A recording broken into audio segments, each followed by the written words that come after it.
I went through a pretty rigorous like 6-month sales training last year that I feel like really helped me because my day job is I recruit students to join a technical, like I work for a tech school. So we teach like software development and UX design. So like sort of like a trade school. So yeah, I do recruiting for, so it's like sales, but again, it's like sales and recruiting mixed in. But yeah, once I went through this training, like it totally changed how I approach things. And I used to run a business a couple of years ago where I was a doula. If you guys are familiar with what a doula does, like a birth coach, like a pregnancy Oh, coach. So I had a business where, I ran that successfully for a couple of years. And so, and even looking back on that, like how I handled sales and consults then, like knowing now what I know, I'm like, oh man, I could have done so many things differently. So it's always the way. yeah, but yeah, so yeah, clearly I'm not an expert in sales, but I can certainly share sort of what I've learned. But Cool. yeah. Oh, go I ahead. just said cool. I just like whispered cool. It was kind of a half getting involved. Yeah, and so really to start out, I guess you have to understand, like one thing to keep in mind is the plan that your prospect has coming into the situation. So somebody who's looking for a personal trainer. So you have to think of like a lot of people when they are shopping for something or looking for a service, they fall into a very predictable pattern. And I'm sure you guys have experienced this as a trainer, and you guys have all probably done this too when you've been shopping for something. I know I've done this, and what our prospects expect to happen is they want to reach out to you. They want to say, "Hey, I'm just looking. I just want some information, and then I want to think about it." And so then what do they expect you to do? They expect you to dump all this information on them, basically give them a free presentation, and this is what they think they want. They think that they want you to just give them a bunch of information, then they can digest it, tell you, okay, thank you, I'll get back to you later, or I'll think about it. And what do 9 times out of the 10 what they do? They ghost you. They never reach out to you again. Basically they want to steal information from you and then hide, basically, and ghost you. Yeah. um, and they expect you to follow along with this plan. So one thing that helps is to sort of disrupt that pattern and basically refuse to follow their plan, which again on the surface sounds like you're being a jerk, but I promise it's not like that. Yeah. um, and one way you do that is, I feel like the first thing that's important is to make sure that you set the tone of a consult. So this is whether this goes the same whether you're emailing someone, whether you got someone on the phone, you're in person, but make sure that you establish that you and this prospect or your client are on equal footing. I feel like a lot of people when they're in the service industry or in sales, they put themselves beneath their prospect. You Yeah. know, they think of it as, and I don't care how desperate you are for a client. I don't care how much you need this money. If you go into this interaction with this potential lead and mentally you are down here and that you think your prospect is up here, you might make a sale, but you're a lot less likely. And also what you're doing is you're setting a tone for the prospect's behavior in the future. Because if the prospect can sense that you sort of see yourself down here and they're up here, they're going to treat you like that, and they're going Yeah. to be more demanding of your time. They're not going to respect your boundaries. And thinking in the terms of training, I feel like you're setting yourself up to have a situation where you have a client that no shows or disrespects your time, or so it's not good for anyone. So definitely make sure, but also make sure that you're not putting yourself necessarily above the client either. Like this is you have equal business stature with your client or prospect, to basically set the tone for like mutual respect. So that's something. And like I said, I don't care how desperate you are. And actually, you would be so surprised because also what your prospect is expecting is that you are desperate and that you will tell them anything that they want to hear to close that sale or to get them to sign. That's what they are expecting you to do. So, and because what is it? There's a lot of bad salespeople out there. You know, I feel like we've all been in a situation where we really are just looking, you know, you're at the store. Yeah, this is pre-pandemic, you know, we could go shopping and, you know, live our lives, but, you know, you're out there, or, you know, and you really are just like, oh, I'm just bored. I'm just looking, like, leave me alone. So people, so I feel like potential clients reach out to us. What are they expecting? They're expecting us to pounce on them, say whatever we need to say. Please, please just sign with me. Please just hire me. So what you do is you flip the script, and I don't care how desperate you are. You act like, I don't know, like, are you going to be a good client for me? You know, it's not, oh, you know, am I the right trainer for you? It's actually, are you the right client for me? Yeah, and it doesn't. Yeah, I guess, and you wouldn't like you're not saying to verbalize it like that, but No. it needs to be shifted more that way if you fall into the category, like you were saying, which I'm sure we've all fallen into, where it's like, you know, you become too much of the seller, whereas actually you want it to be like you're both kind of buying and selling each other. Yeah, exactly. Because you're right. And even if you do all of the right sales tactics, you're right. Sometimes the client, like, sometimes you aren't the right trainer for the client, and that's fine. But that goes into, so you go into the interaction with this prospective client, you know, and you have that equal, you know, business stature. But then the way that you approach it is, you know, you're going to sort them. You're not selling, you are sorting. So what that means is, within the first couple of minutes, you should be able to ask all the right questions to sort this potential client into, is this somebody that is likely to sign with me, or is this somebody that's just going to waste my time? And the way you do that is, there's a couple of ways that you can do that. But my favorite thing that I do, and I practice this every day at work, I practice, like, well, once you learn how to do this effectively, you actually can start doing this with friends, with family. It's reflecting and active listening. So what that means is just always asking open-ended question to get deeper into what your client needs. So instead of just saying, you know, I'm sure you guys have gotten this, you know, this request a million times, like, hey, I saw your personal trainer. I'm really trying to lose some weight, so I think I want to hire somebody. And it's like, you could just say, oh, great. Okay, well, here's my rates, here's my contracts, here's my website. What do you think? When do you want to get started? And it's like, you know, and that's what the client thinks that they want, but what they actually want is for someone to delve deeper with them. And so how you do that is by basically ask as many questions as possible. See how long you can go, and just keep asking open-ended questions until you actually finally make a statement. That sounds weird, but so how that would work is, does someone want to practice with me? Does someone want to be a potential client? I'll just bug them with questions. I'll be a client. So Okay. so Lindsay, you work at that gym, right? Yeah. Are you looking for a gym? Or actually, wait, sorry. Yeah. Did you see us online, or yeah? Are you looking for a new gym right now? I'm a member, but I'm not really getting anywhere with my weight loss. I've been in the gym for a little while now, and I just can't understand why I haven't lost some weight.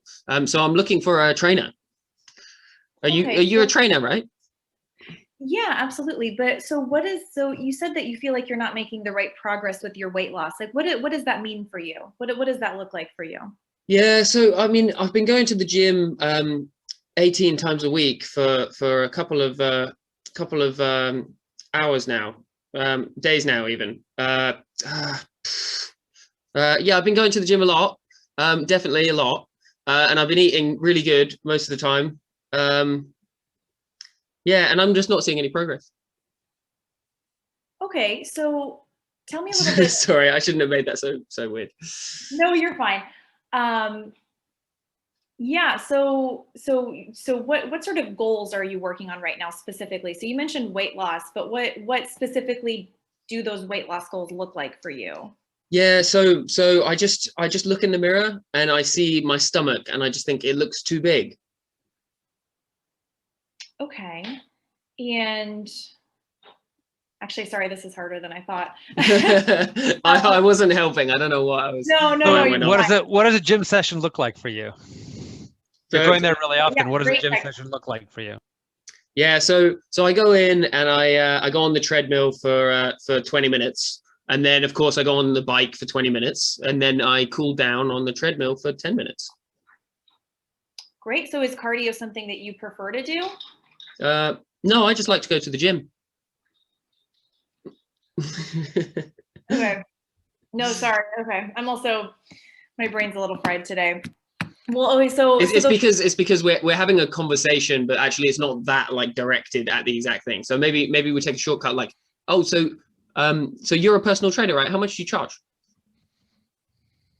I guess that's even a bit too direct as well, isn't it? Yeah, no, it's not. And that's actually a good one.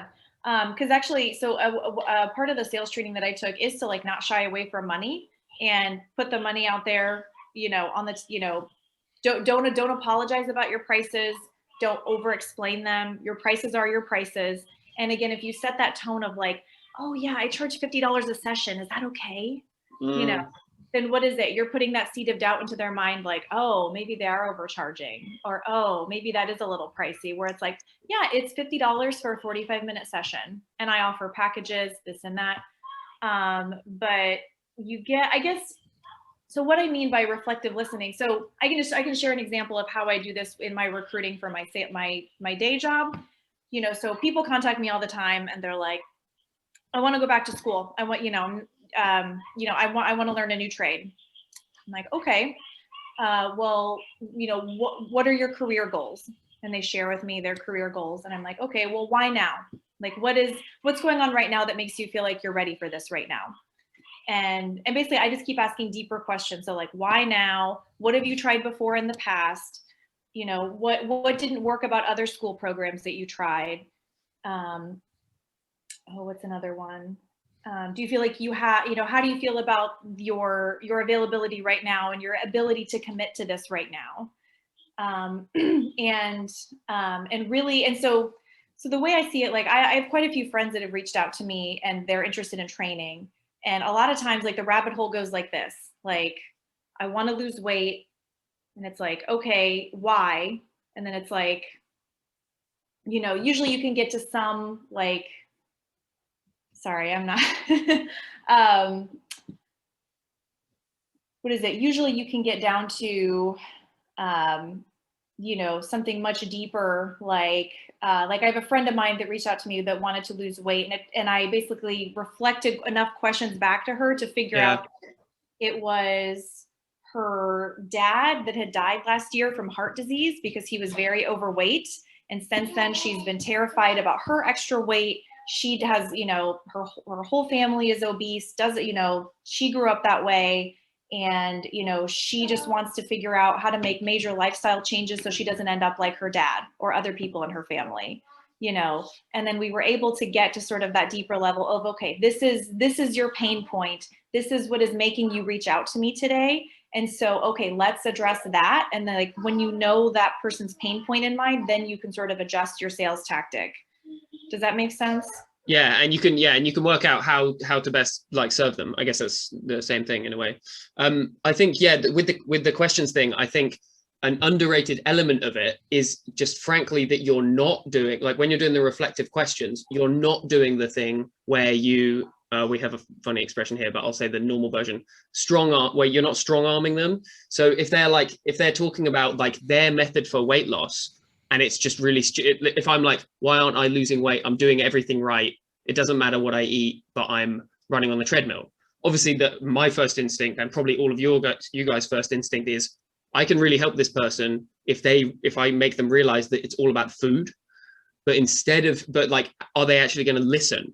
Whereas if you do the reflective questions and you're like, what do you think is, a good way to lose weight? And like you were saying, yeah, the reflective questions, then when it's actually your turn, they're more likely to listen to what I would deem as the truth, what we'd all deem as the truth. Absolutely. And that goes back to, again, what is this person's pain? Because the initial question that most clients have, or like the reason the clients say they're reaching out to you is usually not the real reason they're reaching out to you. And they may not even realize what that is, I can share, when I first hired a personal trainer, this guy ended up not working out for me. He was the guy that was kind of a jerk and I just never went back. I remember, I think. But, yeah, I came to him and I'm just like, hey, I'm obese. I haven't worked out in years. I just need some help. And, if he would have dug deeper, he would have, found out that, and what I also said, I'm not interested in you teaching me how to do cardio. I just want to learn strength. Like I want you to teach me strength. Like you can assign me cardio. I will do cardio, but during our sessions, I want to focus on strength. So if he would have dug deeper and figured out why I needed that, and if I honestly, it's my responsibility too, I should have communicated it. But again, a lot of clients don't know how to communicate this to you, or maybe they're afraid to communicate it to you. But, it's because, I didn't know what to do in the gym. I was embarrassed. I only knew how to do cardio and I couldn't even do a push-up. I'd never been able to do a push-up in my entire life.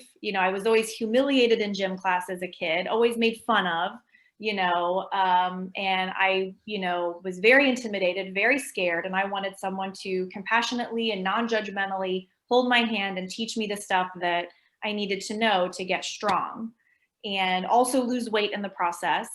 And so because he didn't ask those questions and dive deeper and really figure out like why I wanted to hire him as a trainer, then our sessions didn't go well and I never went back, and I wouldn't recommend him to other people. So yeah, it's also, and especially with trainers, especially, I say this, not to demean what we do, but trainers are kind of a dime a dozen. There's a lot of us out there. So why would somebody hire you as opposed to anybody else that they see on Instagram or anybody else at your gym? And, sales, people buy for emotional reasons, even if they don't realize it's emotional. So if you can use that reflective and that active listening, you will close a lot more of your sales because you're actually, or at least you'll sort better and actually get to like, okay, this is actually going to be, this is someone that I can actually help. I am the right trainer for them. They will be a good client. Like I can focus my time and energy on this person as opposed to chasing down every single person that contacts you, and then kind of going nowhere and spinning your wheels. Like, does that make sense? Yeah, definitely. Yeah, I made a little note about the sorting thing. I think it's really important rather than thinking, how do I get this person to train with me? It's like, is this actually a good fit? But then that's easier said than done when you're in a situation like mine, where actually I just want more clients. It's easier to think, well, what's actually the best way? But sometimes I guess they overlap, don't they? Like what's best for the client is what's best for you. So yeah, and sometimes a no is an acceptable answer. A no from you or a no from the client is an acceptable answer. What you want to avoid is the maybes, because the maybes, like, and especially one way, because I'm sure you guys have dealt with this too, the wishy-washy people. Yeah, I want to hire a trainer. Not really sure when I want to get started. Or, or how about this? The people who are like, yeah, I want to hire a trainer. I just want to get healthy. And it's like, okay, so what does healthy mean to you? Oh, I don't know. I just want to tone up, Okay, well, in what ways do you feel like you're not toned now? Oh yeah, I don't know. My clothes are starting to not fit very well. I'm kind of on the edge of needing to size up, but I'm not sure. I don't know. I just, it's like, okay, well, how's your nutrition? Let's talk about that.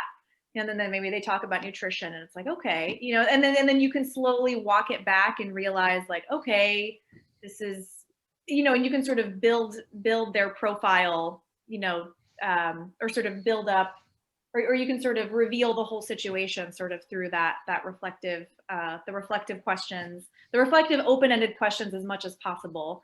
I know that's hard. Sometimes you have to ask a yes or no question, but as much as possible, leaving that open, because really in a consult like that, they should be doing most of the talking and you should just be there to answer or ask questions. And, even if you want to answer, try to, hold back and sort of wait until you figure out, is this person qualified? And then you can sort of go into your spiel. Because if you give your spiel to everyone, it just wastes a lot of time and you'll be really frustrated. What you've said has actually made me remember the motivational interviewing. I've read two, but I was about to say written. I wish read two books on motivational interviewing, and in one of them there's like a 4-step process, and literally one of the 4 steps is I remember the quote. It's resist the writing reflex, like resist the urge. I guess it's kind of like what I was saying earlier. Just resist the urge to be like, no, no, no, no, no, no, no. You need to do this. You need to do this. And I think the open-ended questions is how you can stay on topic, but without doing the writing reflex thing. Yeah, exactly. Because also, and one trick I have up my sleeve a lot too is, again, for the people that come to you and they're wishy-washy, you know, they don't seem to have a goal in mind, and you're almost like, then why are you calling me? Like, if you really don't know what you want, then like, why are you reaching out to me? This doesn't make sense. So one thing I like to say to people like that, because sometimes you'll have people that they just want to please you, and they feel like they don't want to be rude, so they feign enthusiasm just to get through the email or the interaction or the consult, you know. And so one thing I like to say is like, you know, usually when people reach out to me, they're pretty excited to get started, you know, and I'm not hearing that excitement from you. Or, hey, you know, most people come to me with a really specific goal in mind, you know, like I want to drop 1 pant size in the next 3 months, or I have a goal of running a 5K in less than 30 minutes and I want help with this, you know, and, you know, so usually people have a specific goal. So, well, you know, what do you feel like is your real goal here? And yeah, just don't be afraid to ask the hard questions. You know, if someone really wants to be offended that you ask them a hard question, then, you know, I mean, it doesn't happen very often. Usually people are like, oh, you know what, actually, you're right. You know, I really don't have time for this right now. I just kind of wanted to learn more, but I don't feel like I'm going to be ready for another 6 months or a year, you know, so I just wanted some information now. But then, especially if it's something like that, like, hey, you know, I'm not ready for training now. I'm really busy, but I was kind of thinking in the fall, you know, maybe around September, I'm going to have more time. You know, I'll be finished with a work project, so I'll have more time to spend at the gym. Then you can say, okay, well, is it okay if I reach out to you this summer and see how things are going? Or, you know, or if they say, you know what, I'm just really not even ready, not even in you know, indefinite future, then you can be like, okay, then just reach out to me when you're ready. And then, you know, I don't need to waste time on this person. Is any of this making sense? I feel like I'm rambling a little bit. No, it's it's good. It's good to explore somebody's head regarding this area.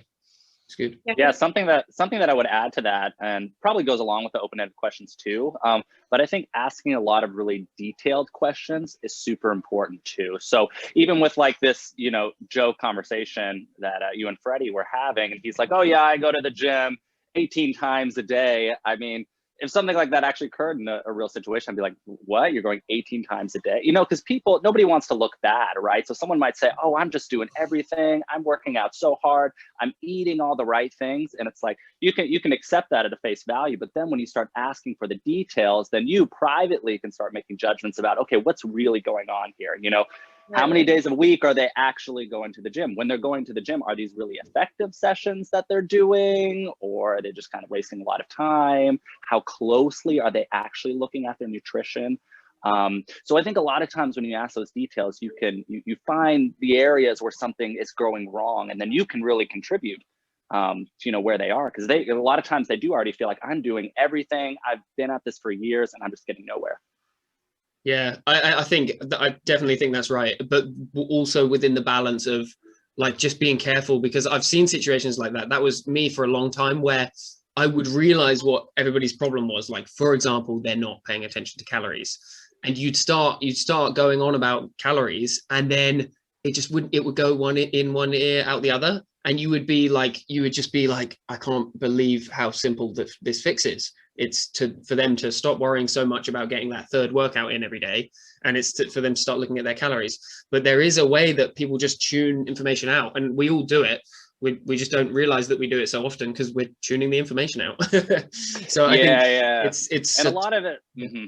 Yeah, I think a lot of it's just information gathering too. So with that, you know, you still want to, like you're saying, Freddie, like resist the urge to write everything. So if you find out, hey, they're not tracking their calories, don't go on this big monologue about how they should be tracking all of their calories, right? Guilty. They might not be ready for something like that. So you got to see the whole picture, which I think is so great with what you're saying too, Lindsay, is that you just have to listen a lot, because I find, sometimes it takes that full hour or whatever for your complimentary session to really figure out what's going on with the whole person. Not that you're going to figure out everything, but you get a richer picture of what's going on in different areas of their life, rather than just somebody else who wants to lose weight.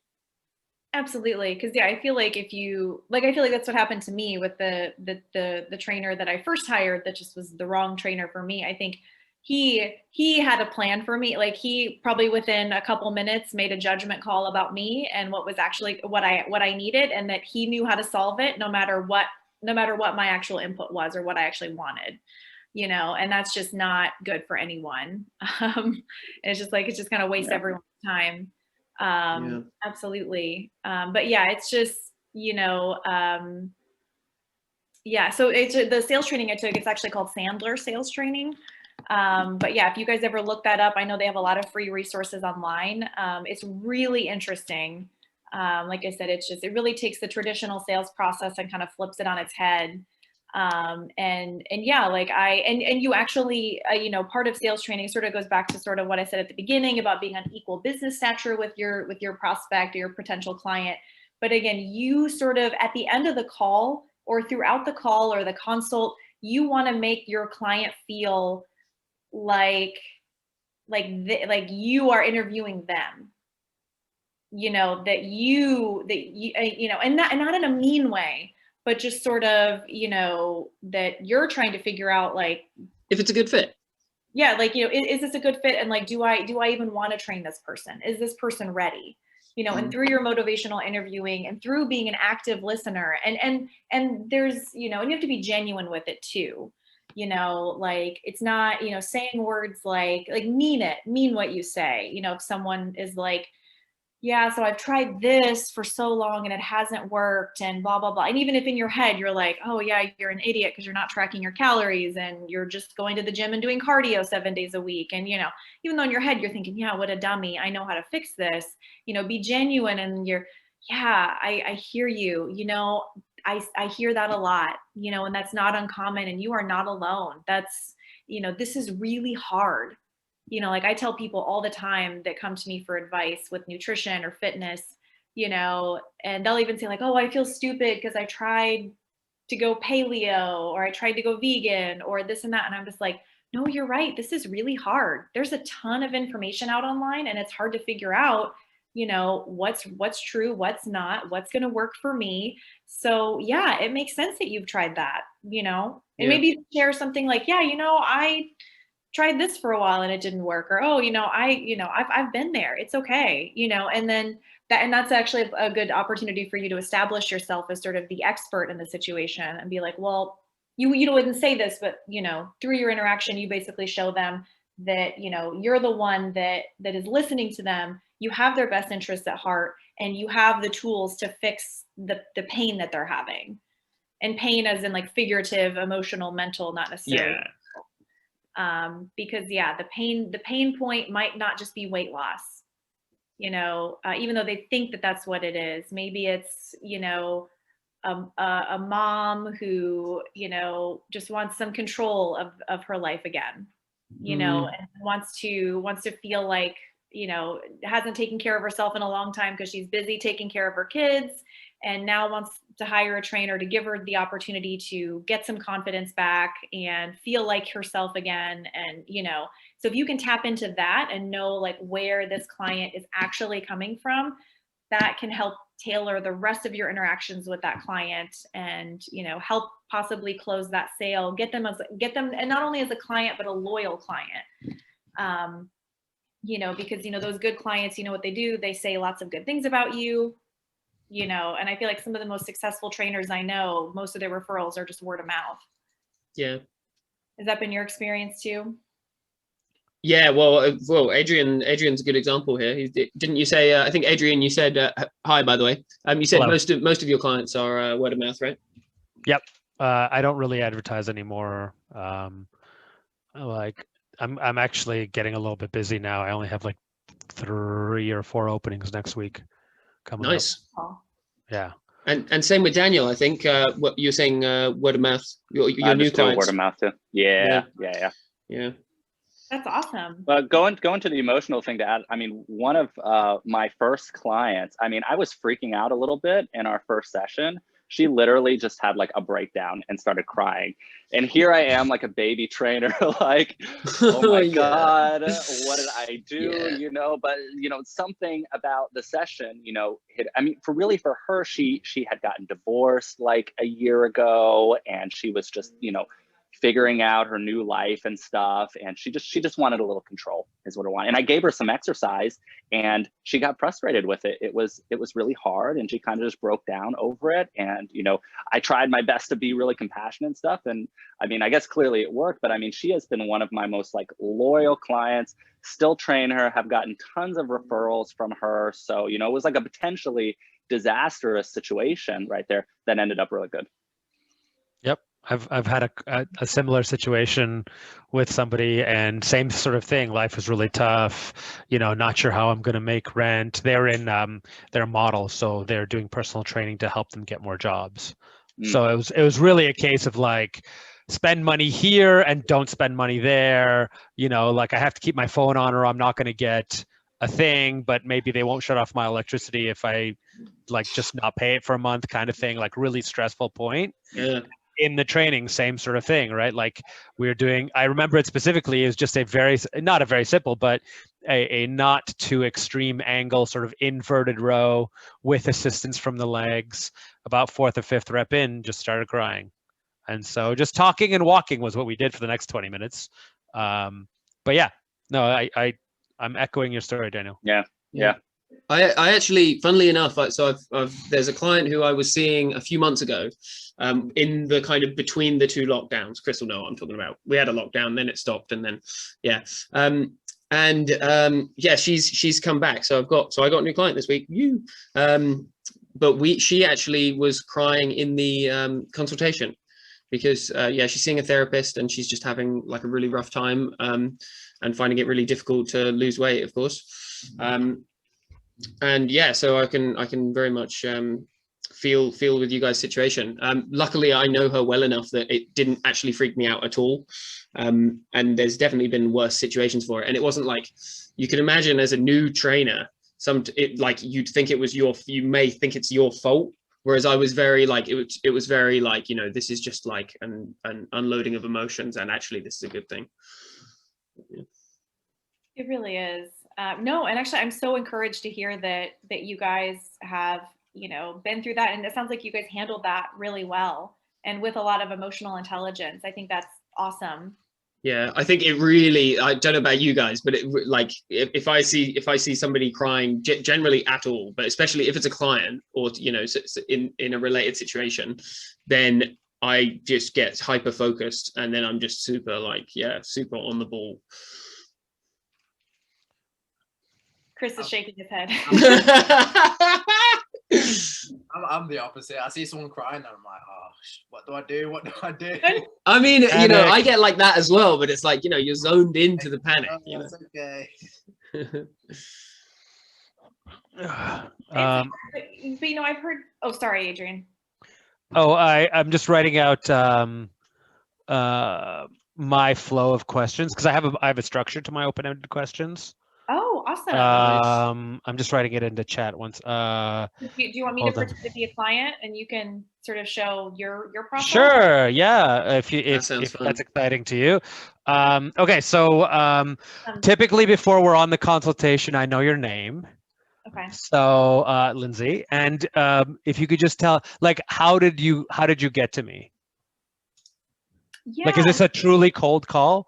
I'm asking before we start. Oh, is this a truly cold call? Yeah, that's fine. Yeah, just okay, totally cold call. Yeah, that's fine. Hi, Lindsay. How's it going? Oh, I'm good. I'm good. How are you?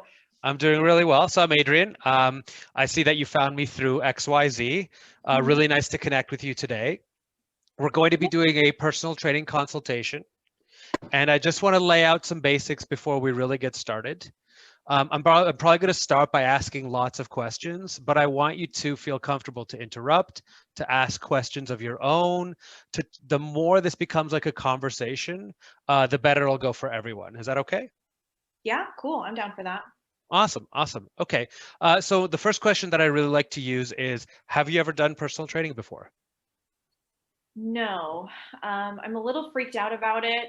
I don't know what to expect, but I just know I can't, I'm just sort of, you can only watch so many things on YouTube. I feel like I can't teach myself at this point. Like I need some help. I hear you on that. I was there a long time ago. All right, so I will be a little bit later on digging into sort of what personal training is, but I want that to be customized to you. So if you don't mind, before I dive into there, I have some questions a little bit about your job and your lifestyle. Could you tell me a little bit about sort of how active you are and what your job and lifestyle are like? Yeah, so I mean, I work a desk job, so I'm sitting 8, 9 hours a day. I get up as much as I can, but you have to work. And then I have 3 kids, so when I'm at home, I'm just constantly go, go, go. Honestly, I'm a little stressed about how I'm going to fit exercise in. I'm ready to make this commitment. I feel like I want to make this a priority. I don't know how to fit it into my day, but I know I'm ready. So I'm hoping you could help me with that. I actually had a client that I was working with a little while ago that has 2 kids. Do you have any aches and pains from picking them up or playing with them or anything like that? Yeah, so I get back spasms sometimes because my core is really weak. After 3 kids, it's just your core is just demolished. I probably have diastasis recti, and I tried to look up on YouTube on like yoga things to do to fix it, but I don't know if I'm even doing it right. So yeah, so the back pain isn't all the time, but it's enough that I feel like it's probably because my core isn't strong enough. Okay, well, we're going to find that out when we train. There's a lot of core training that is part of personal training, in case you're wondering. All right, so I have a pretty good picture, sort of job and lifestyle, and you've hinted at a couple of things in terms of your medical history. Before I dive in deep, I want to first say that you should only share things that you're comfortable sharing with regards to your medical history, but anything that you feel is appropriate should be shared. So if there's any medications that say things like drowsiness or dizziness, I should know about them. And then any other conditions. So most obviously things like I shattered an elbow at this age and now I have trouble with. So really just with a concern for your privacy, what are you comfortable sharing in terms of your medical history that is relevant to what we'll be doing? Yeah, so again, it goes back to my core. So I've had a C-section. So again, I just feel like my core is just mangled. I'm almost scared to do core exercises, after that surgery, it's just scary to do anything. And then, yeah, I have, this is actually something a friend of mine has, so I'm pretending I'm her. I have orthostatic hypotension. Probably not saying that right, but it's basically I get dizzy if I go from sitting to standing too long. My physician, I already talked to my doctor. She said I can exercise, but just listen to my body and be careful. Just make sure to do things that aren't dizzy, that don't make me dizzy. So basically, like I can't do burpees. I can do a burpee slowly, but I can't do traditional tempo burpee. And yeah, running, I don't know, sometimes running makes me dizzy. Anything that gets my heart rate up too much. But I feel like there's a way around it, but I just don't know what to do. Okay, yeah, there's definitely ways to work with that, and the process will be a learning process together. This isn't the first time that I've potentially worked with somebody that has issues with dizziness, with their heart rate. So I'm not terribly worried about the things that you've mentioned, but I've taken note of all of them. Do you have any questions for me at this point? I don't want to race through the medical side of things. Is there any concerns that you have? No, not necessarily. I guess I just heard a lot about diastasis recti and certain things make it worse. So I'm a little worried about that. But again, I feel like this is not my area of expertise. So Yeah, so there's a couple of core movements.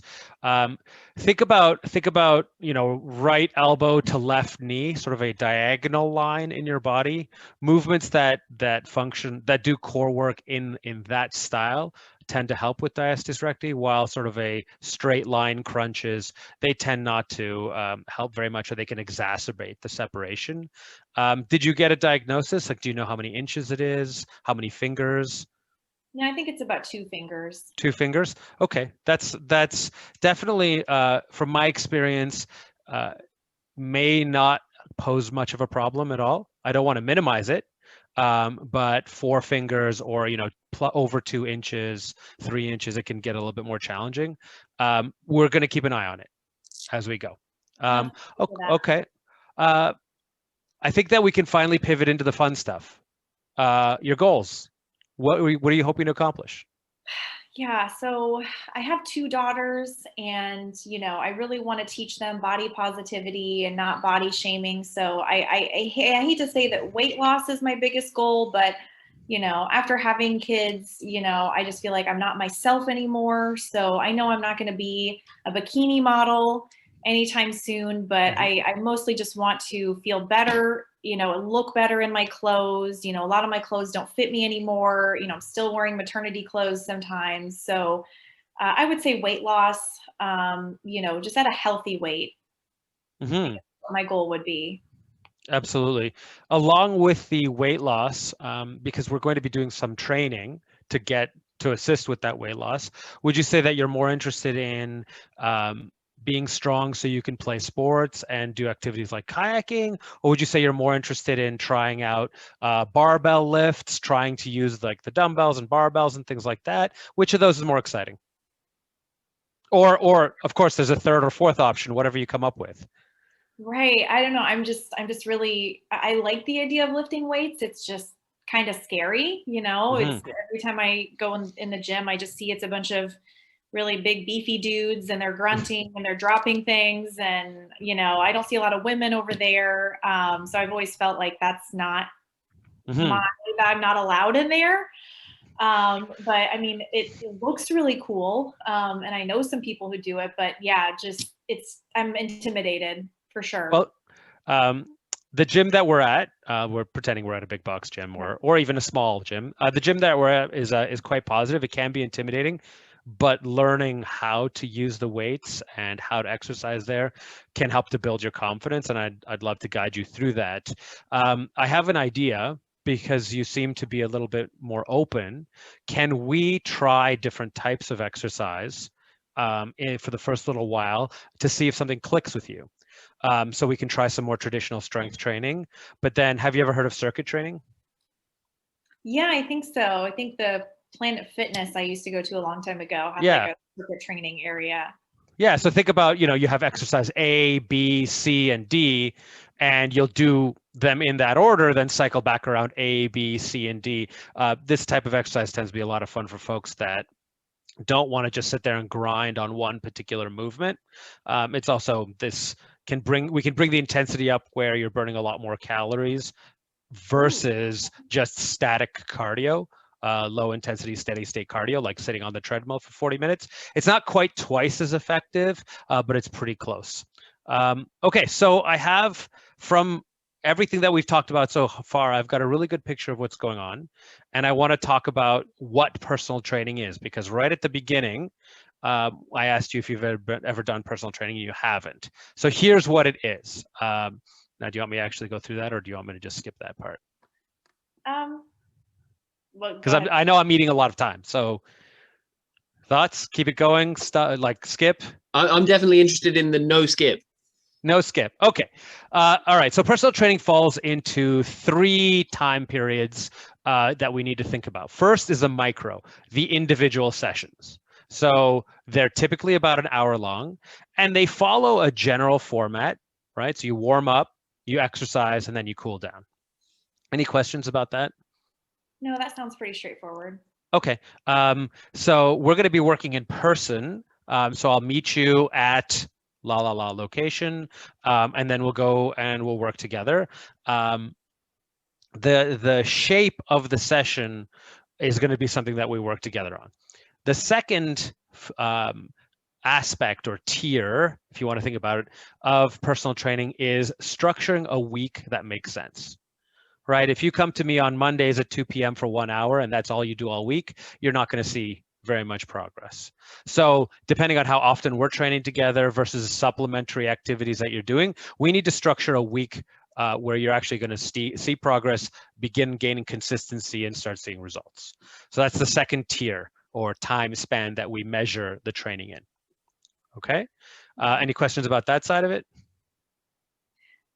No, not so far. Okay, great. And the last one is what I call programming, which actually starts to look at your goals. So looking at what you were telling me earlier, your shape and your comfort and how you move and the fact that you need to be active with your 3 kids is going to be a big part of your goals. But you don't yet have a solid sense of whether you want to do weight training or if you want to try that circuit training, figuring that out. So we're going to work and shape that goal together. And this is what we call programming. I come in with a series of ideas, but think of it like a conversation. After our first workout, I take notes and I adjust this plan or this program based on your needs, how you respond to things. And the program adapts to ensure that you're making your way efficiently towards your goals. Does that make sense? Yeah, I like that. No, yeah, that's great. Okay. So as an example of that, because you haven't really done this before, we might try starting to learn a squat, right? As one of the first early exercises that you're going to do with me. And, maybe you need to use a box, sit on a box and then stand up from the box because maybe that squat's making you dizzy. Or maybe because, you have been running around, chasing the kids around, et cetera, you're actually reasonably strong in the squat already. So we need to find what challenge level. And that's going to get you your baseline. And then this programming over weeks and months will get you to progress towards your goal. No, I like that. I like that because yeah, I guess I've never seen someone get trained before. Like I said, I've just had weird experiences with fitness. It was again in school and PE, it was either you could do a push-up or you couldn't. No one taught you how to do a push-up or no one taught you how to run a mile. So yeah, I guess I didn't realize that there are ways you can learn this and you're not just born knowing how to squat well. Absolutely. And there's progressions and regressions. There's push-ups that start all the way at the most basic level, and then there's push-ups that are really, really challenging. And by having this training conversation, I get to learn how you move, where you are now, and then how to safely progress you to your goal. All right, that's the conversation we have during the session. Go ahead. Something I am, I just want to make sure that, that you have experience training people that are complete beginners. Because I can't run for more than 30 seconds without feeling like I'm going to die. I can't even do a single push-up. I am like total, beginner level. So it's absolutely. Because again, I'm very nervous about going into this. Like I said, I just don't want to be judged for where I am right now in my fitness level. For sure. Are you on Facebook or Instagram or anything like that? Yeah, I'm on Instagram. Okay, great. Well, what I can do, if you'd like, more than half of my clients are beginners, but some of them have been with me for a couple of years now. And some of them are actually really happy to answer some questions if you'd like to ask them. Sort of where they are now versus where they started. So I can definitely sort of do that Instagram thing where I ping you with one of my clients and they can sort of attest to that we're all beginners at some point. Myself included, I started my fitness journey just over 10 years ago, and my only 2 hobbies were eating pizza and drinking Coca-Cola. Like I was there at one point. Okay, good. And so I made that journey, and I've helped lots of folks through that journey. And the 2 things that I find are going to lead to success is just you starting to become comfortable with what we're doing, and finding something that you find fun. If we can figure out, maybe if you fall in love with circuit training, or maybe you fall in love with powerlifting, whichever one, you are going to fall in love with it, and it's going to become a lifestyle thing instead of a temporary, 1 or 2 weeks of exercise, and then it just doesn't seem to stick. Right. Because like I said, I'm hoping to make like a lifestyle change and really invest in this right now instead of just trying to knock Absolutely. out short-term goals Absolutely. and quit. So Okay, so right now I have gaps or availability in about 3 different places on my schedule. I have a couple of morning slots available. I have 1 midday slot. So that's the most challenging for me right now. And I have a couple of after work, if you consider your sort of 9 to 5 work schedule. I have a couple of after work slots. Which are you thinking you're going to want to work out in the morning, the evening? What's yeah, I probably need a morning slot just because if I can just get out before the day starts, that'd okay? probably be Does that feel like 6 in the morning to you? 7? Where is that for you? I mean, is 6 too early for you? No, not at all. Of Okay. course not. Okay, so for 6 a.m. I have Tuesday or Thursday. Does one of those? Which one of those works better for you? Yeah, let's get started as soon as possible. Because All right, so Tuesday at 6. Yeah, perfect. Okay, great. So this consultation, of course, is complimentary. We're getting to know each other. The sessions are this price, and I ask for you to come to that one session, which you will be charged for, or if you enjoy that session and wish to continue, I have packages where the price becomes, if you buy 10, you buy 10 for the price of 9, is basically how it works out. So go ahead. Oh yeah, so I guess tell me this, just so I know what to budget, I guess, based on my goals, what, and your expertise, like what do you think my timeline looks like? Because I definitely, I have money, I'm ready to invest in this, but I don't have unlimited money. I know most people don't. But I guess what should I expect to spend, I guess, to get me on the right track, like in your opinion? I think that the best path would be for you to commit to 2 sessions a week with me, and then 2 more times throughout the week where you do exercise, cardio and stretching and mobility, core work, etc., that I prescribe. So 4 times exercising in the week. And then my experience with clients is that are looking to develop, I call it like a toolbox of exercises. You're trying to develop a full toolbox of exercise that are going to get you towards your goal. So my guess is that in the neighborhood of 10 weeks of work, we'll have you with that toolbox. And if you're self-motivated, that's the end of training with me. You have what you need to continue with your 4 sessions per week that will move you appropriately towards your goal. So that would be a very successful way. Over my experience, I've had sort of 2 broad categories of clients. Folks that want to learn how to do something, and then they take that knowledge on their own. They're self-motivated. Going to the gym is no problem. And then folks that need that accountability. So the appointment, the fact that I'm there is what gets the workout to happen. So if you're in that first bucket where really you want to train with me for a reasonable number of sessions to get you started in the right direction and then carry forward, my guess is approximately 10 weeks at 2 per week. No, that's good to know. That'll help me with my budget, and it sounds like I would have the option to continue, if I bought a package, to potentially buy another package, if I decided I wanted to work on things more with you, right? The pacing for that typically becomes a conversation around your goals. We tend to work in about 6-week cycles for programming exercises and plans for clients. So if we were to work together for that 10 weeks, it would probably be appropriate at about the 18-week mark or the 24-week mark to reconnect, even if it's just for 1 or 2 sessions, to update your program, see what your progress is, give you some new exercises, and then send you off on your journey again to continue. It's not the case that, once you learn, say the 10 exercise we focus on, that's it for the rest of your life. That would be far too boring. And so I can come in and out of your training at appropriate periods to keep adding to what you already have to keep you progressing towards your goal. Great, that makes sense. Yeah, that's not what I was expecting. I've just heard, I guess for people I've heard who've trained, it's, they work with the trainer twice a week for years and years and years. And I didn't know if I was going to be able to commit to something like that. But no, that's awesome to know that, that it can be a set amount of time potentially, Absolutely. That's not unheard of. So. Absolutely, not unheard of whatsoever. It's actually something that will be incorporated into the structure. Later on in our training, there'll be sessions where I'm mostly silent, because you've got to prove that you have the exercises. I'm there to help you, to give you pointers, You still get value out of the session, but as we close in on the end of the program, you need to prove that you're actually doing the training on your own, because the following week you will be doing the training on your own without me there. Right. And so that's all incorporated into the structure. And that's that programming, remember, that I was talking about earlier, where by determining your goals and working together and creating that conversation, I create a program that spans weeks and months and maybe even years, depending, that is a response to your needs that gets you efficiently towards your goals.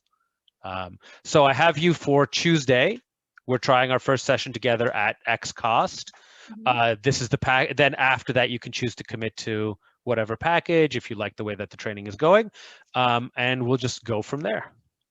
Perfect. No, I really appreciate you taking the time to talk to me and listen to me.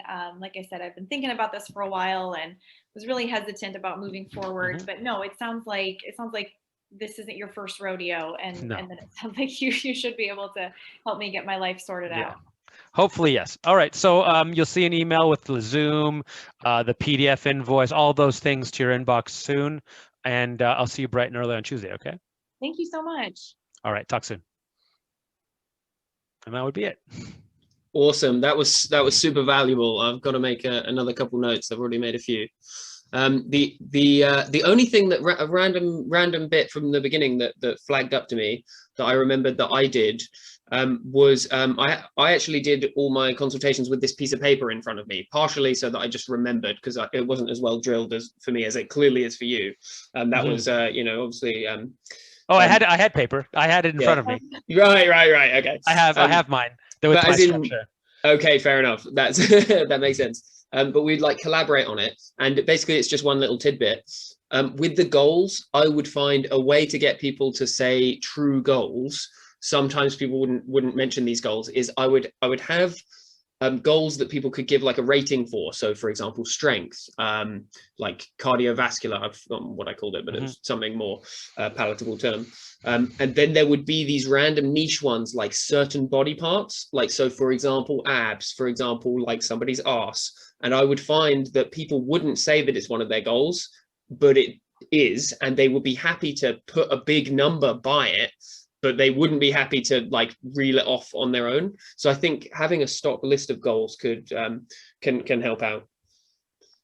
Yeah, I love that. I tend to do the softer approach for goals, because I would say I don't have the survey to back this up, but I would say 9 out of 10 clients after about 4 to 10 sessions are finally actually getting their goals in order.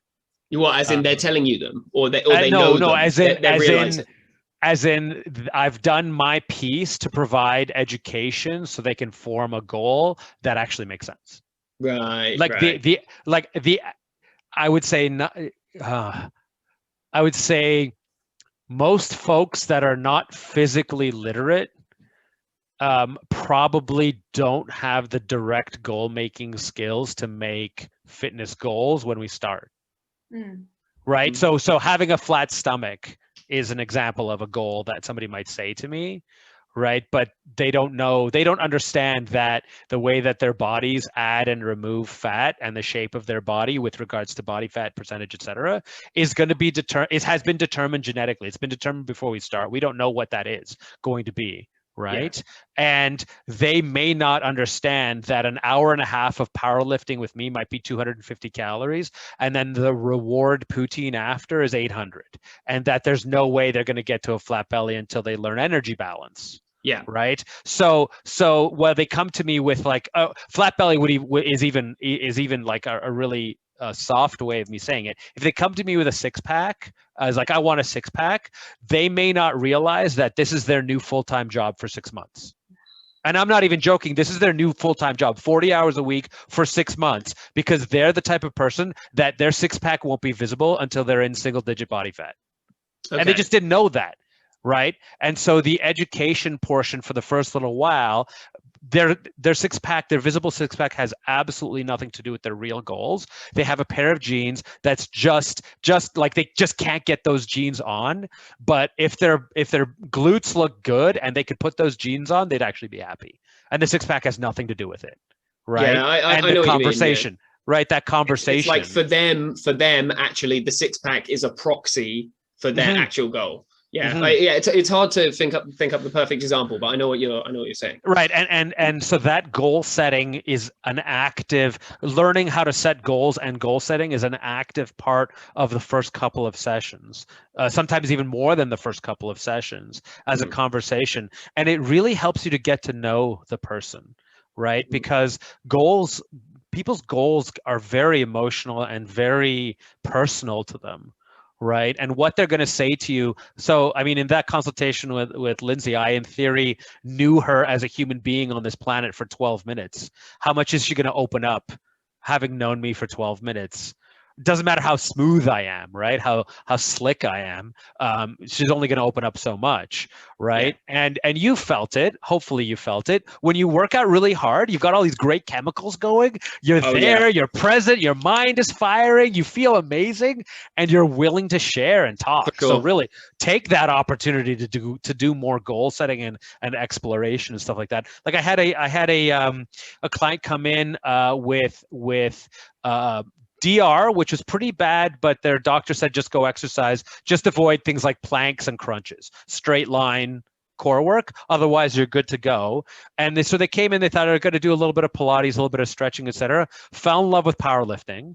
And that's all we did, powerlifting, which was awesome. And so on her 40th birthday, she did a set of 8 squats with her body weight on her back.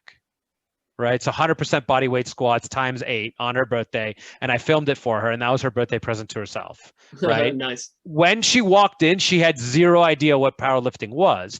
And her goals were just basically lacked the education to make a good goal.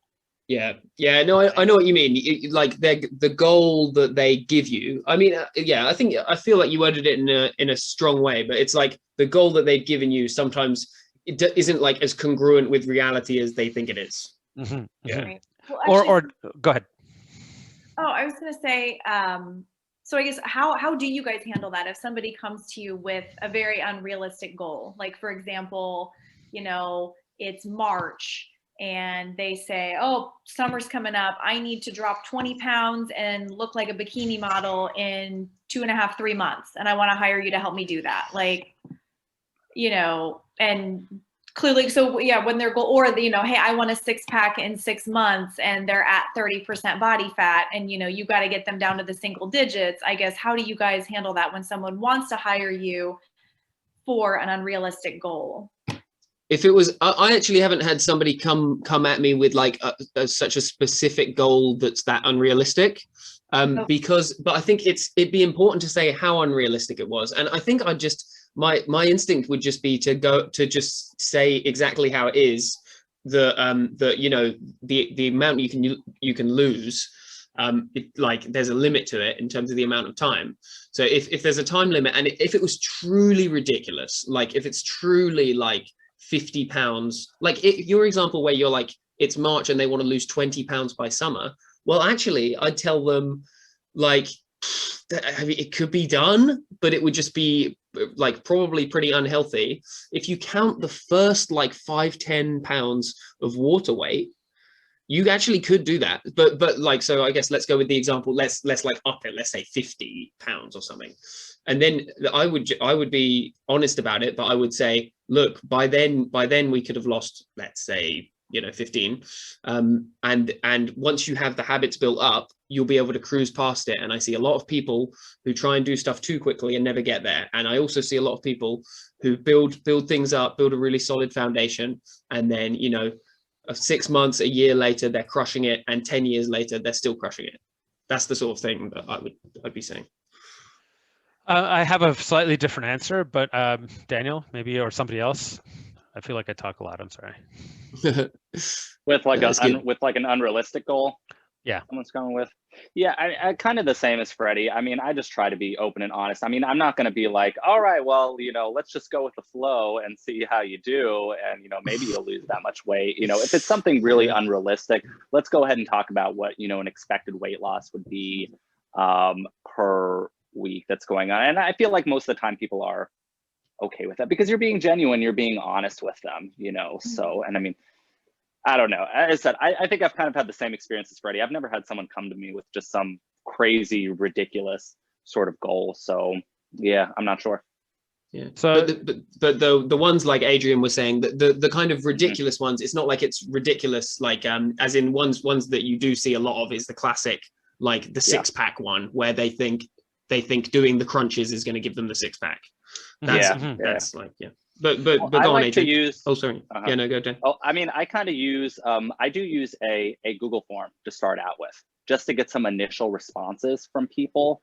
And I really like it. I find it helps for me, my consults, to be much more efficient, because then I just have an idea of what's going on. So even things like scheduling, you know, I don't have to have a separate question of, you know, what time do you like to train, because they've already put it down for me, you know, and I can already look at my schedule and figure that sort of thing out. And with goal setting, you know, I just think, like for me too, my own fitness journey, I mean, I just really didn't know exactly what my goals were from the beginning. So, you know, I just make a whole list, not too long, you know, but have like a dozen or so of like, I think what are the most common goals people have, and then they can check them. And then it gives me just an opportunity to follow up and ask some more questions when the consult actually happens.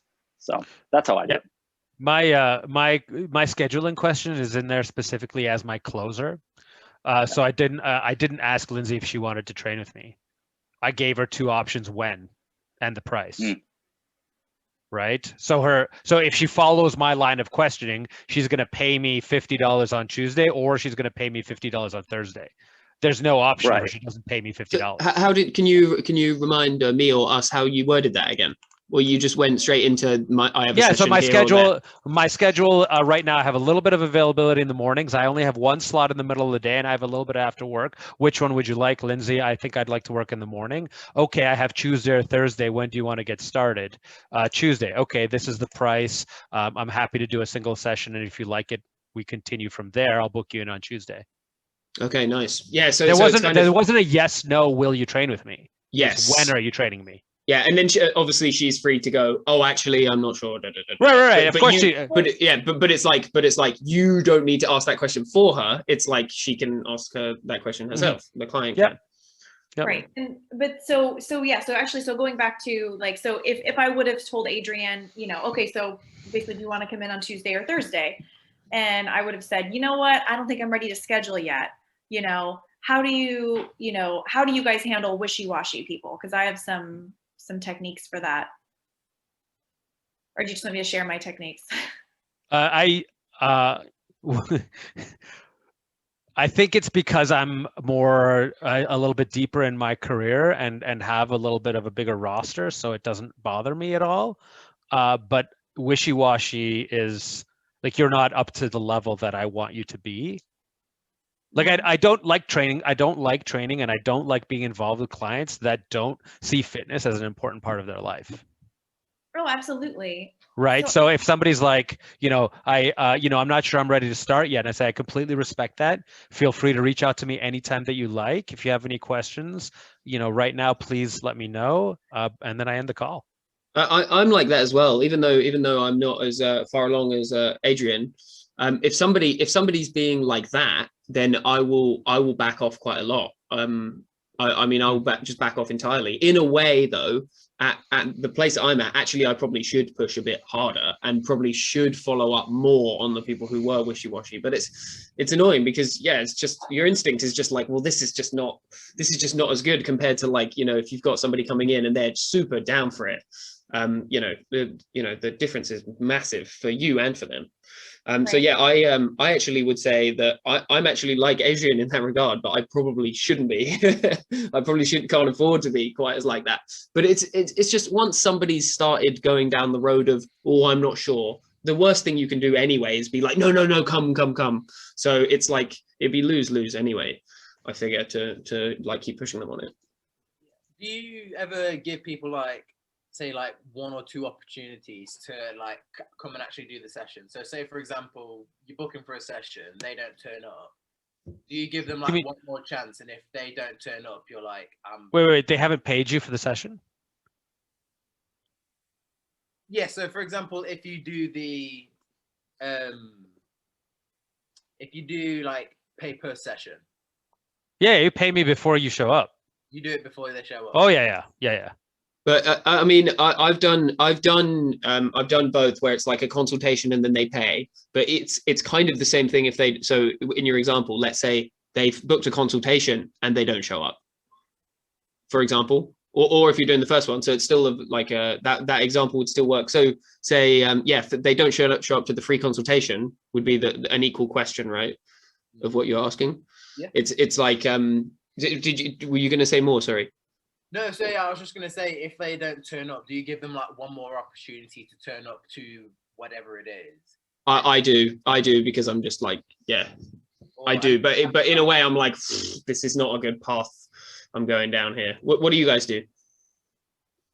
So one thing I will say with wishy-washy people, I mean, you do have to strike a balance a little bit. So I'm totally on board with you, Adrian. I mean, it's like, really, as a trainer, like you don't really want to work with someone whose whole heart isn't in, just because you know it's going to be such a challenge and you're going to get frustrated, they're going to get frustrated, and they could blame you as well.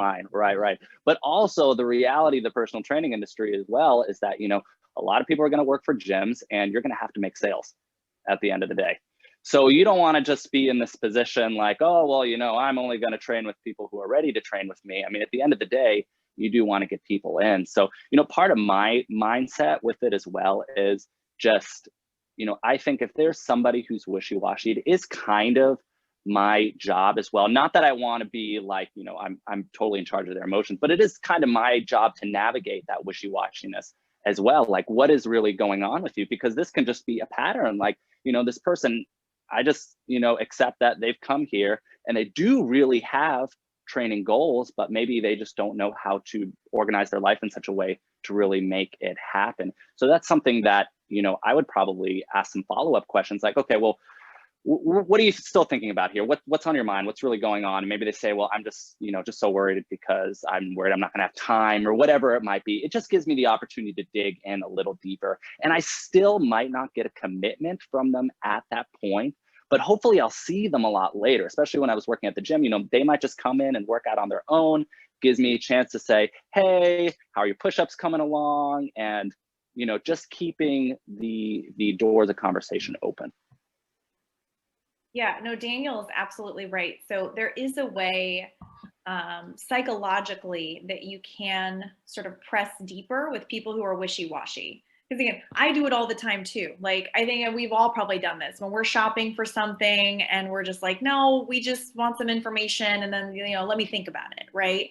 But usually but I mean, you know, if you really want to be real with yourself, like if you get a bunch of information about something, whether it's a service or something you want to buy, and you know, you want to think about it, do you really want that thing or not?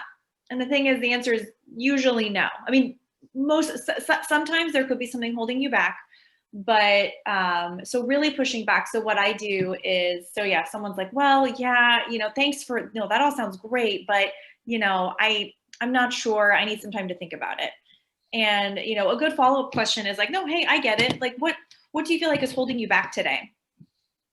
You know, and honestly, if they get mad and offended, then they probably weren't going to hire you anyway, to be honest. Like, but if you've been genuine and warm and you've been an active listener up until that point, and you just press like, hey, no, I get it, you know, but you know, what's holding you back today? Like, what's holding you back from setting up your first session?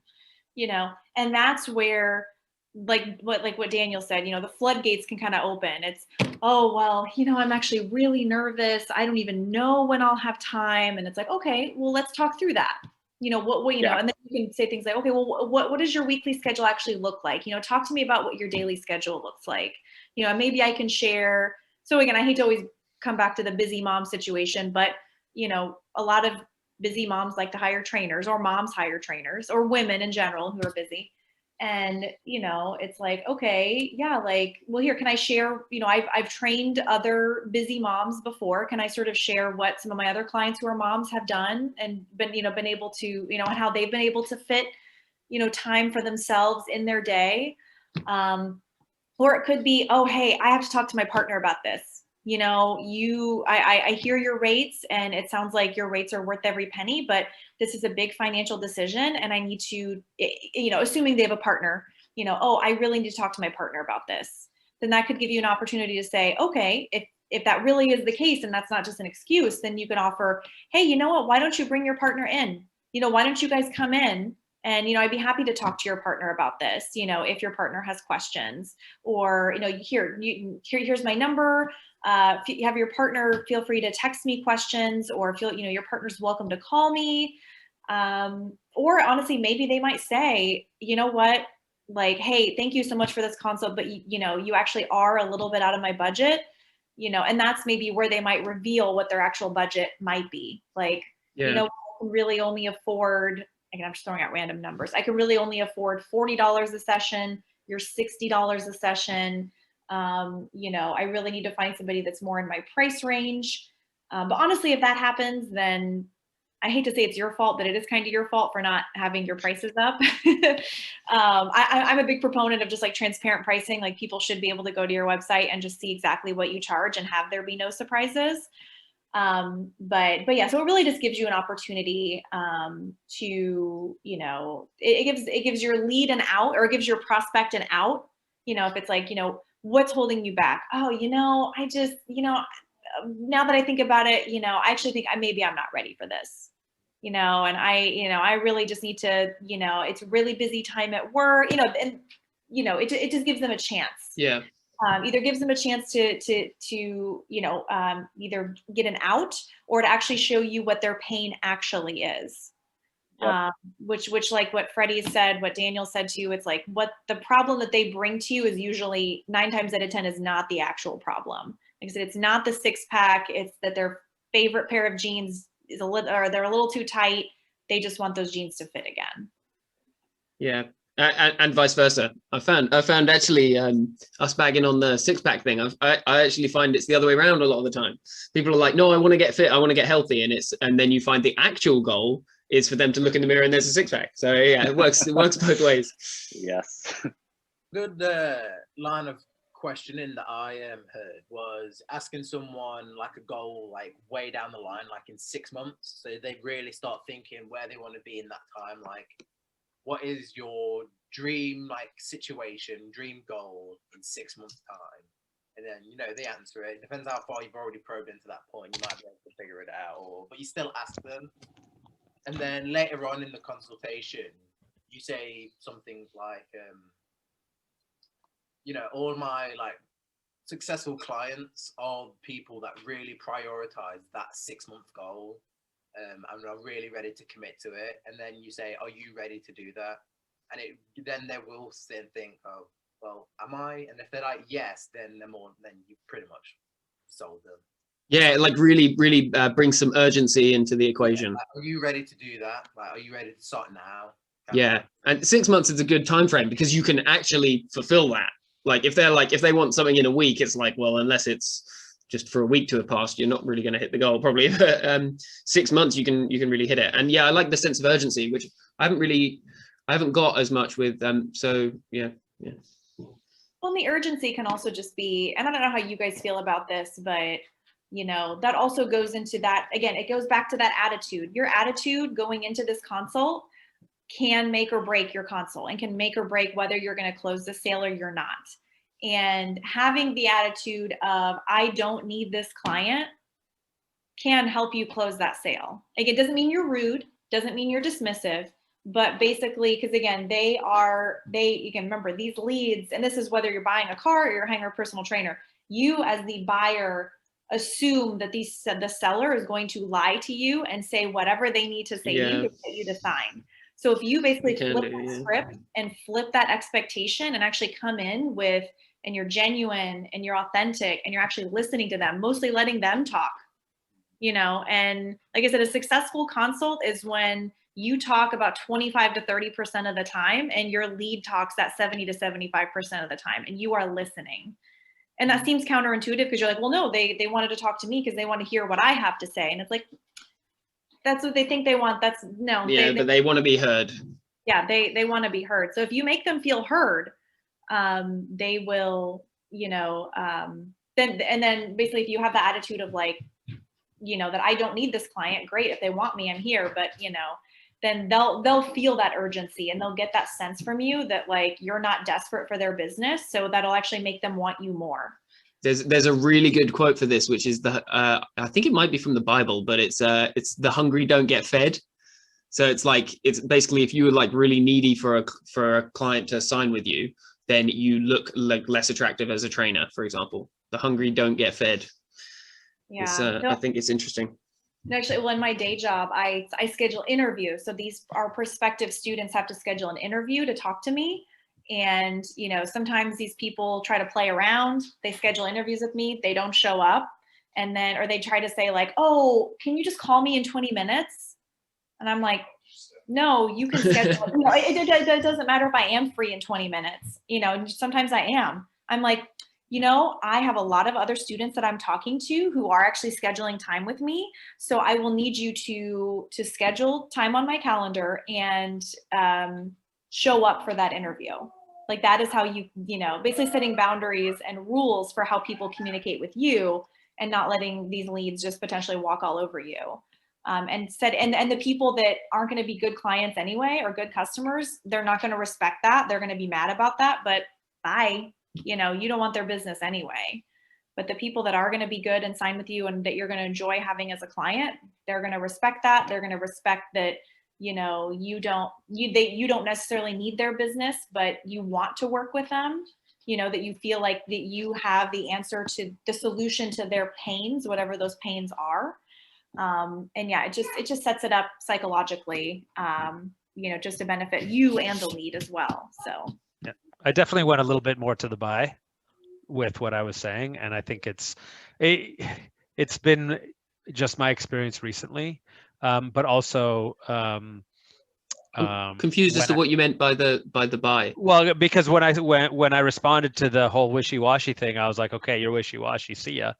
Right, like right, and that wasn't a fair representation. It wasn't a fair representation, just because of what's been happening to me recently, because a lot of it has been word of mouth referrals, and now that I'm an entrepreneur, like I'm a sole proprietor, I'm an entrepreneur, I work just for myself.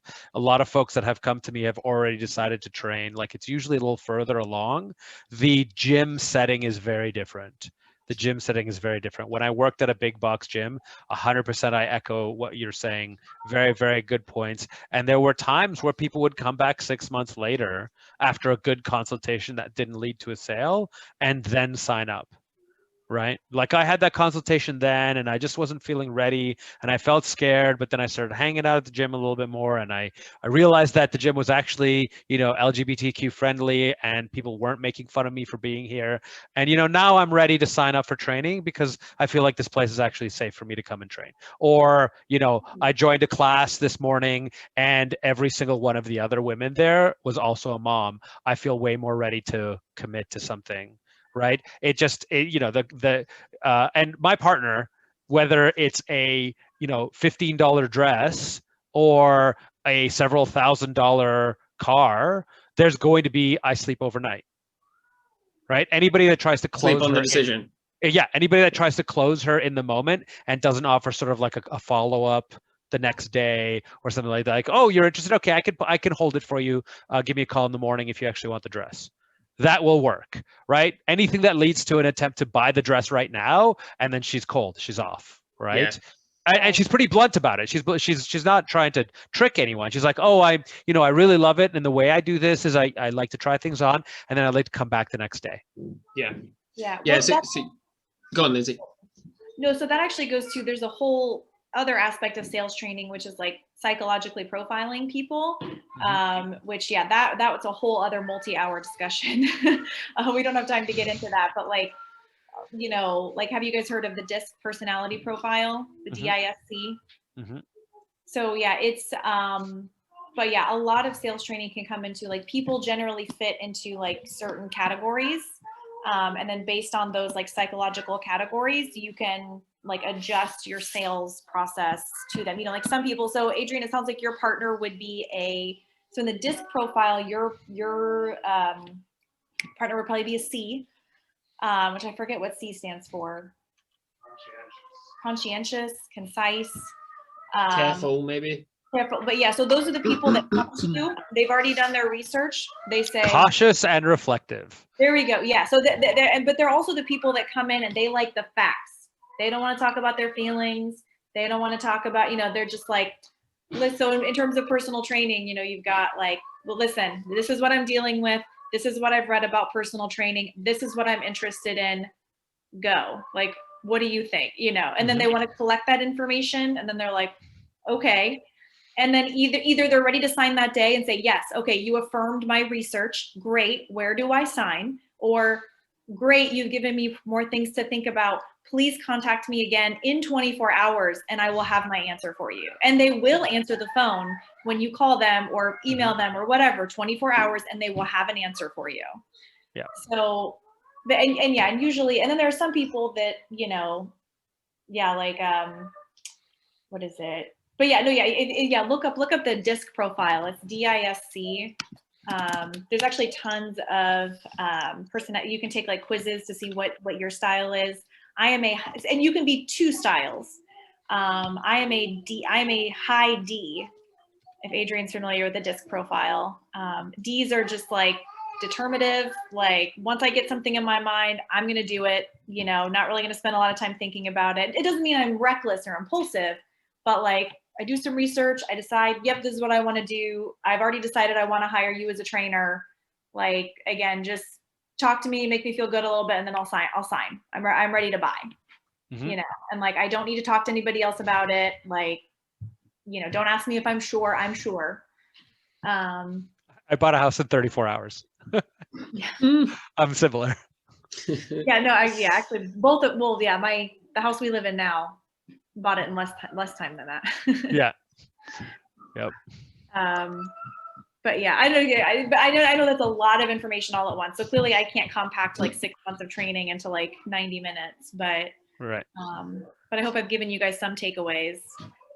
Yeah. One of the most insightful things that I think you said was, I love how you said, try to meet the person on the same level, because obviously if the prospective client is going to be above you, you're going to come across as desperate. But if you flip it the other way, you might come across as arrogant. So like, I really like what you said about just try to be on the same level. Yeah. Right. Well, and absolutely. One also goes back to your attitude as well, that the way you see yourself going into that sales situation is going to affect the outcome. So if you, and so it goes even a little deeper, and I know it's scary sometimes to go deep and look inside ourselves. I don't like to do it. But part of what is going to make you more effective at closing more clients, increasing your sales, is fundamentally seeing yourself as worthy, and seeing, your time is worthy, you do provide value to your customers or your clients, and being willing to not defend that, but basically just being confident in that, because if you go into it, with that desperate attitude of like, well, I'm not really that great of a trainer anyway. Maybe I'm charging too much. I don't know. I have to like trick these people into signing with me. That's going to come across to those potential clients, like that lack of confidence. They're going to pick up on that, whether they know it or not. Yes. It's like they would just feel uncomfortable. It's not like it would go in their head like, this person's insecure. It would just come up. It would just make them feel less like yes and more like, eh. Yeah. So if you go into it saying, telling yourself that, yes, like I am a great trainer and I do deserve every penny of my session rates. If not, I deserve more. I mean, we can get into that later. And, I am smart enough to help this person with their goals, and let's just see if we're a good fit for each other. So if you go into that, that's going to reflect in the kind of conversations that you're having. Oh, I have a child here. What do you need, baby? Need ice cream. No, you don't need ice cream. I think they need ice cream. I don't know what you guys think. I think they need ice cream. Hold on, baby. Mommy's in a meeting. So that's just something to be aware of. Also going into this is just knowing your worth, because then also that's going to help you with the people that do just want to waste your time, people who do want to abuse you in the sales process. And abuse is a strong word, but you know what I mean. People who just want to. People who are trying to, they have their own agenda either way. Exactly. And the tough thing I think is to not react to that agenda that they're pushing, because there's some people who literally want it one way, and there's people who want it the other way. They want it so that actually you are like the rep counter. Have you guys heard this? Like they actually want it where their trainer is like their bitch, and they want it where they're like the trainer's bitch. Like I've definitely seen both of these, and so it's hard. Not only do you have to not push an agenda of like one or the other, but you actually have to avoid reacting too strongly to their agenda, like as if you were trying to like reverse it or like, you know, go along with it or whatever. I had one that came in, and she had the most shy look on her face, and she's like, I need a trainer that's literally going to yell at me. Yeah. And like, that works. I need to get beasted. I need to get broken. I need somebody who's like going to drill sergeant me and push me, and that's how I respond, and that's the kind of training I enjoy. Mm-hmm. So I matched her with one of our female trainers that is like into CrossFit and is like really, really motivated. Like in her age group, she keeps placing like top 3 in the city, stuff like that. Really, really motivated. And it actually worked out, but it brought back that memory because it was so like it was almost like she was revealing like a kink or something. Like yeah. Or something, right? Because she was like really shy and really meek. She was also an actor, so her physical body was very important to her. Physical look was very important to her ability to get jobs, right? Which sucks, but it is what it is, right? Yeah. And then she's like, I need somebody to yell at me. And I was like, well, I am not your trainer. I cannot be your trainer. I'm never going to stand here and yell at a tiny little lady. And so this lady over here that works at the gym is amazing and also has no problem at all telling you to get to work. But yeah, that's really funny. I love that. No, and honestly, I love it when people tell me what they need. Like, no, just tell me. It's okay. Like, it's okay if I'm not the right trainer for you, but I may know somebody who is good for you.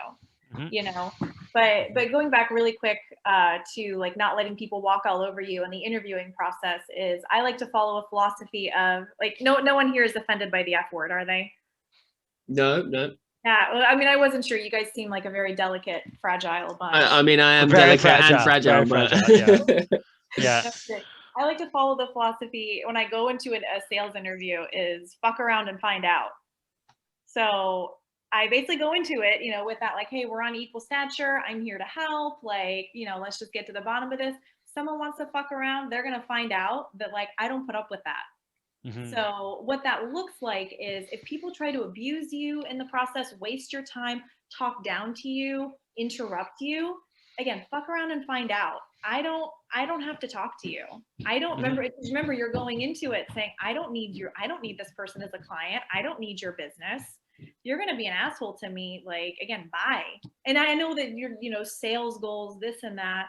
But luckily I work for a company that they do give us full power to reject applicants, like for being an asshole. And I do that probably more often than I'd like to, but like I had this guy, so I won't go into it, it's boring, but the classes that I recruit for, there is a limit.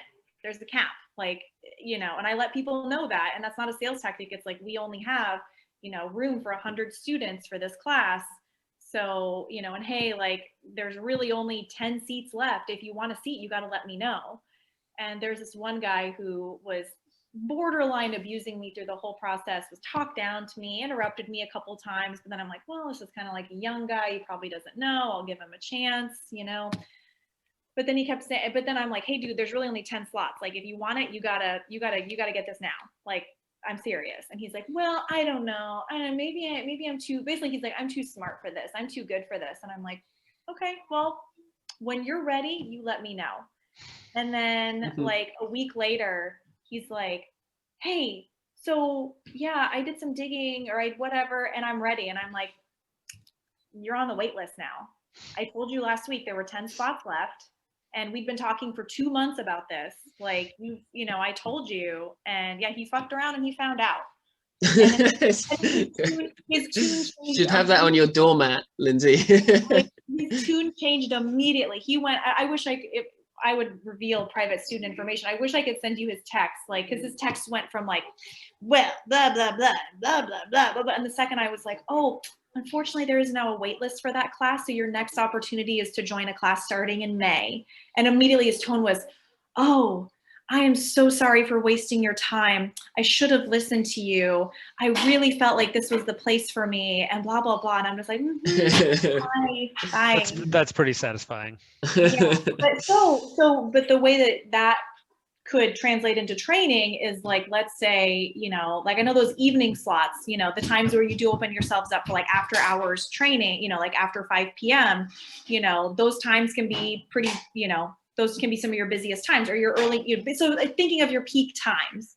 So if you have someone, let's say like, you're in an Adrian situation, let's say, like, hey, I only have 2 morning slots open. I've got a Tuesday and a Thursday at 6 a.m. That's it. If you want morning, that's all I've got. And then they're like, well, I don't know, and they're trying to be shitty to you and whatnot. And then 2 weeks later, they're like, actually, Adrian, yeah, I would like Tuesday at 6, and then you're like, well, actually, somebody else already took that slot. I no longer have any 6 a.m. slots, and it's like, so yeah, like. And it can help, like knowing that it's in your repertoire to say no to the clients helps you actually in the situations anyway. Like if you're in a situation, you're like, hey, look, worst case scenario, I just tell them to, what was your, oh no, that doesn't work. I was gonna use your expression, but it doesn't really work there. When they're fucking about, you making them find out that you're just good, and you're just like, okay, well, we won't work together. You want that to be in your repertoire, because if it's not, then you go down a path of just like, yeah, just being too supplicative and just like selling yourself out, and it doesn't help anybody. No, and honestly, what does that do? Again, this is all connected. It goes back to how you see yourself and your self-worth. Yeah, so and it would, it would perpetuate. Yeah, that's interesting. Yeah, it would actually perpetuate the cycle. So yeah, you tell people how to treat you. So if you let people, like I said, and I'm not talking about the wishy-washy people. This is very different than the people who are genuine. Yeah, you're talking about like the actual dicks, right? Yeah, the people who, are on a power trip, they're mad because they feel out of control in their job, and so they want to take it out on you, or something like that. And it's just like, no, you know what? This isn't a place for that. Like, I'm not going to allow myself to be treated like that. So yeah, for sure. Just let those people wash out, because how are they going to be in a session? Yeah. And I know it's hard, like I said, what Adrian said, when you're working in a bigger box gym and you have sales goals, but hopefully, I would hope that none of you guys are in a situation where, you're forced to take on clients that aren't going to treat you well or aren't going to fit in with your training culture. I'm completely in control of that. That would really take away the enjoyment of this job for me. It's one of the reasons why I like it so much. I think one of the most satisfying things I think I ever did on a sales call was this guy, and this happens a lot just because I'm a woman. Sometimes men think that they can just talk over me and interrupt me. And so this guy was like, again, he called me with questions. And so he would ask me a question and I would be giving him that information. And then he'd cut me off like 5 seconds into my answer, ask me more questions, and then start saying, well, you didn't answer this yet. And so finally I said, I was like, hey, will you let me answer your questions, or are you planning on continuing to interrupt me? And he got quiet for a second. He goes, actually, yeah, I'm probably just going to keep interrupting you. Okay, great. So why at least he's honest. I was like, you know what? Why don't you schedule a time on my calendar for us to talk when you're ready to listen? And I ended the call, and the guy just, disappeared into the ether, whatever. But yeah, it's like, no, don't interrupt me. I'm not going to continue this if you're going to, yeah, no, I could go on for hours about stuff like that, but. One thing I did do early on, which helped me a lot, was to train anyone. And I had a bunch of training experiences with clients that I would never choose again. But I think that it actually really, really helped me as a trainer, because it sort of also helped me to discover my niche. Because who knows, like I didn't know, maybe 19-year-old, sort of transitioning from high school to university athletes is actually where I flourish, right? Maybe that was my best, like a hidden talent that I didn't know I had, so to speak, right? And so by trying to train all sorts of different folks, that's how I got into sort of my niche, of which is like beginner, 40s, 50s professional types, right? That's sort of where my main niche is. I can train other folks, but that's where I am the most comfortable. And so, yeah, so try lots of things outside of your comfort zone if you're at the beginning. Oh, absolutely.